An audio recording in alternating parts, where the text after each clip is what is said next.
Detectives think they could be closing in on a break on a 14-year-old Green Bay cold case. The answer could lie in these pictures. Are they the same person?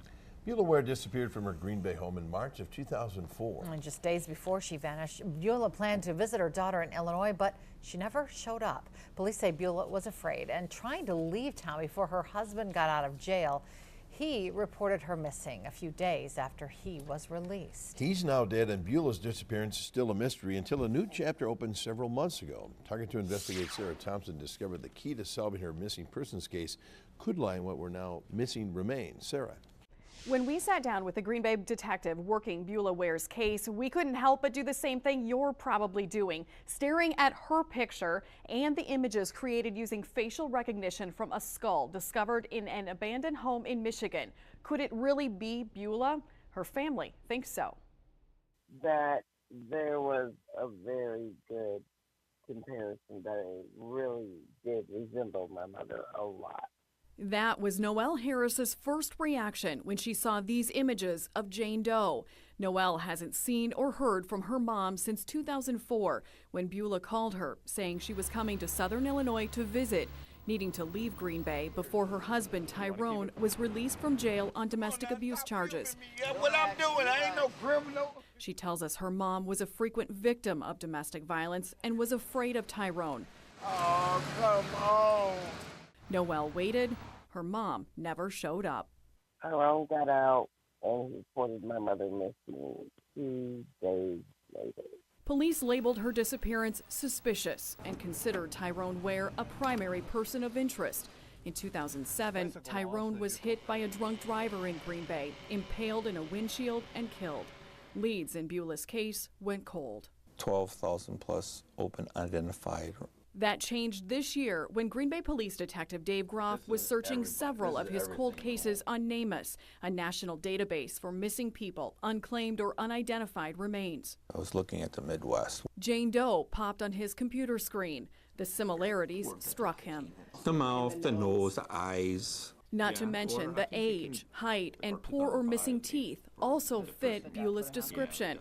A Michigan State Police forensic artist created the images using facial reconstruction of a skull discovered in Detroit in 2005, a little more than a year after Beulah went missing. She was found nude in an abandoned residence, looked like she had been dragged in there, and was mummified and skeletal remains. Michigan authorities entered Jane Doe's profile in NamUs in 2010.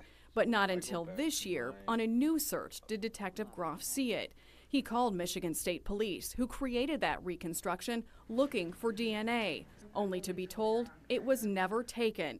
In 2005, they didn't have the technology to extract something called mitochondrial DNA from bones. So they did what they could do at the time to identify the remains. Well, can you imagine also it's Detroit? So yes, I mean, what else can they do? The Wayne County Medical Examiner's Office in Detroit tells Target 2 those remains were never identified. They were turned over to Perry Funeral Home for a county burial in 2008. But Groff still had hope he could get DNA from that skull. Then another problem. Do they still have the skull?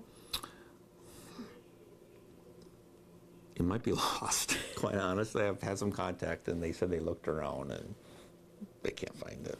Now, it could be buried, it might not be, I don't know. How exactly do you lose a skull? And who lost it? It might have ended up on, a medical examiner's something, I don't know. They did look. Target 2 asked the Wayne County Medical Examiner's Office and were told it can't comment on any missing body parts. We haven't received comment from Michigan State Police. Is this potentially Beulah? Maybe. I guess the only way you could be 100% sure is through exhume the body and do DNA testing, and it costs money. About $3,000, according to Groff, money Noelle Harris says her family doesn't have. Even if it's not my mom, I still think whoever it is deserves, some closure for whoever family member that is. Detective Groff says he's checked dentist offices here and in other states where Beulah lived, but had no success matching dental records. He needs more information to push for an exhumation, like why Beulah would be in Detroit.